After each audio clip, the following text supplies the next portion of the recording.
Hi guys, good afternoon po or good evening. Ayan, so correct lang natin yung technique na ginawa ko. Ayan. So same problem tayo. Ito yung last time na hindi natin na-solve. So ikakopy ko lang to, yung problem. Same problem nga po. Tapos tuturo sa inyo yung bagong revised technique ko. I think this one ay mas simple. Okay. So ayan.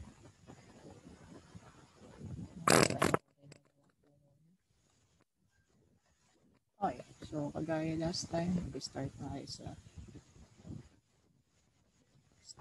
tayo dito sa CJ, and then we have C sub B and then B.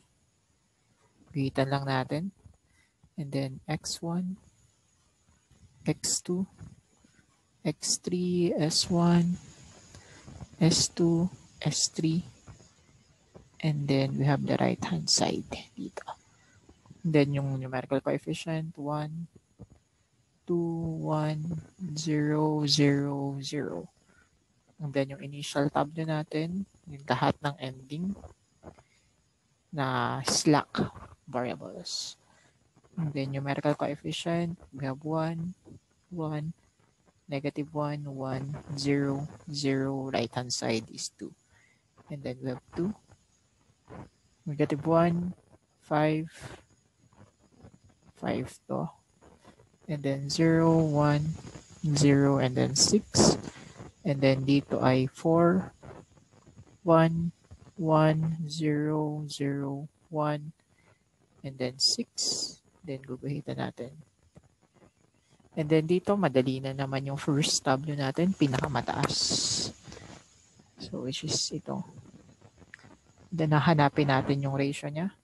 So, ito cross out na kasi negative. So, ito ay 2. Ito ay where 2 divided by 1. Ito ay 6 divided by 1. Smallest sa dalawa. Yan. After nyan, kikreate ulit tayo ng another tableau.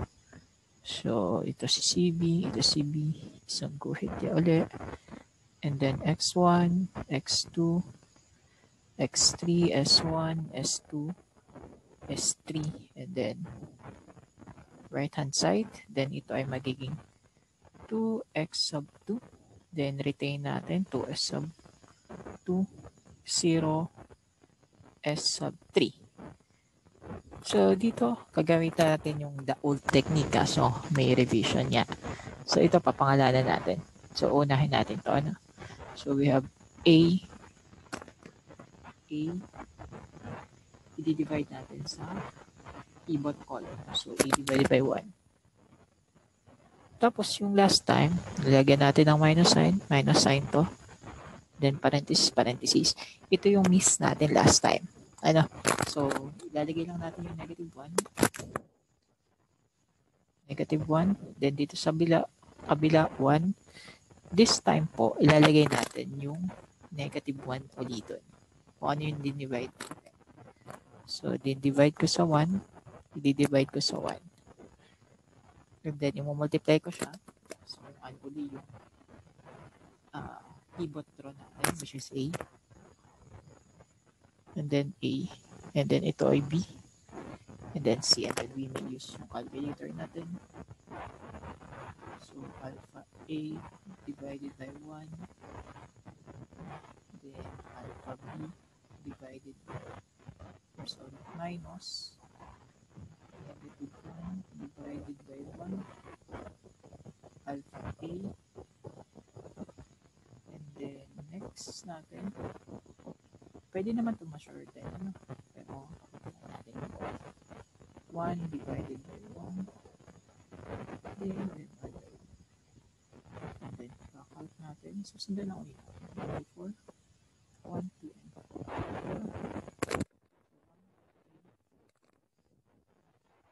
1, 3, and then, calculate tayo. 1, negative 1, 1, negative 1,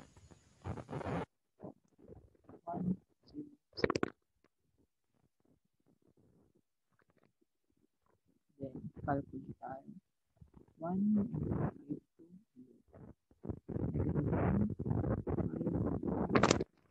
then 1, 4,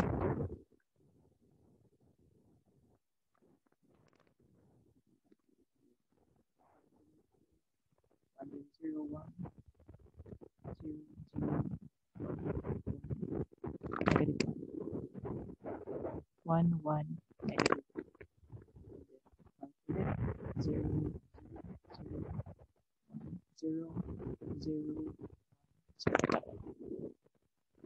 0, 1, 0,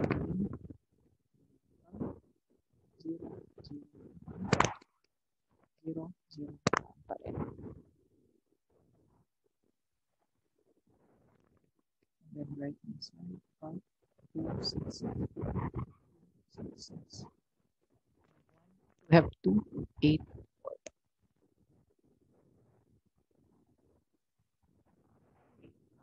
Ito. Okay, dyan. And then, kukumpitin natin yung CJ.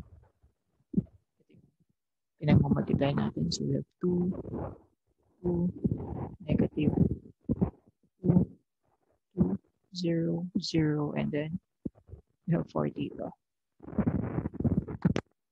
And then CJ minus CJ.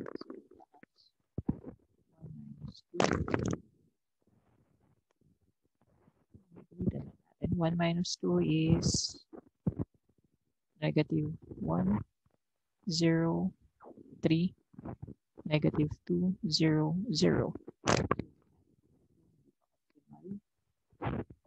Kasi greater than 0 na siya. So, ito yung ating magiging pivot column. Kakalculate natin yung ratio niya. So, ito out na kasi negative sign. 8 divided by 4. And then 4 divided by 2. So, maali naman. So, select natin ito. Wala namang problema dyan. After nyan, create lang tayo dito sa side na to ulit. So, isulat ko lang ulit si CJ. Then, CB, CB. And then, we have X1, X2, X3, S1, S2, S3. And then, we have the right hand side. Then, 1, 2, 1, 0, 0, 0.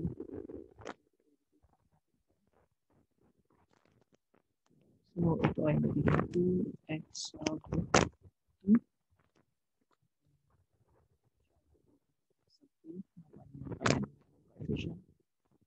1x sub 3 and then 0 s sub 3. Then, so ito yung pivot row. So, B divided by yung column.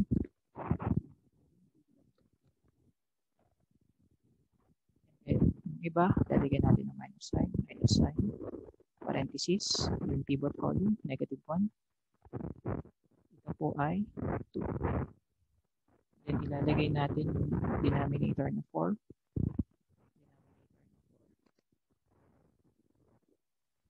And then, natin si B. Natin si B, and then ito si A, and then si C. Calculate natin.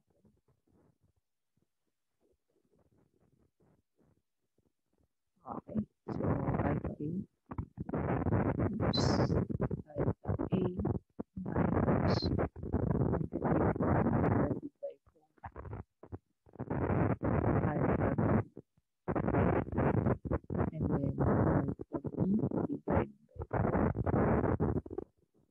and alpha C divided by 4 alpha B. So, ayan. So, again, ang difference lang is may denominator na tayo doon na 4, then 4 doon. Kung ano yung pivot element. Then, calc lang tayo. Sundan lang natin 1, 3, 3. 1, 3, 3. Okay. 7 over 4. 1.75. Okay.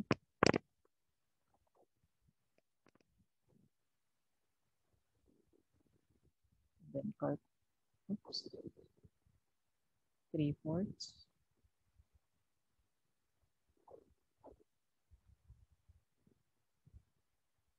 saka 1.5.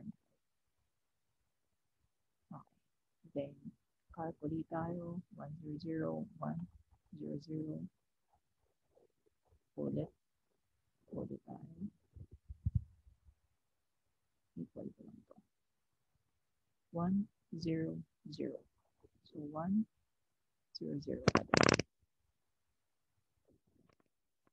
And then, calc ko ulit siya. Negative 1, 4, 2. Negative 1, 4, and 2. 0, 0, 0, 1, 0. Okay, and then calc 1, 1, negative 1, 1, 1, negative 1. So, 5 over 4. Natin siya. Medyo mahirap. Okay, nawala ulit. Okay, ulitin na natin. Alpha A minus negative 1 divided by 4 alpha B. Then column alpha B divided by 4. And then column alpha C minus 2 divided by 4 alpha B. Then calc, dito na tayo sa 1, 1, negative 1. 1, 1, negative 1. 5, 4, 1.25, 0.25, and then negative 1.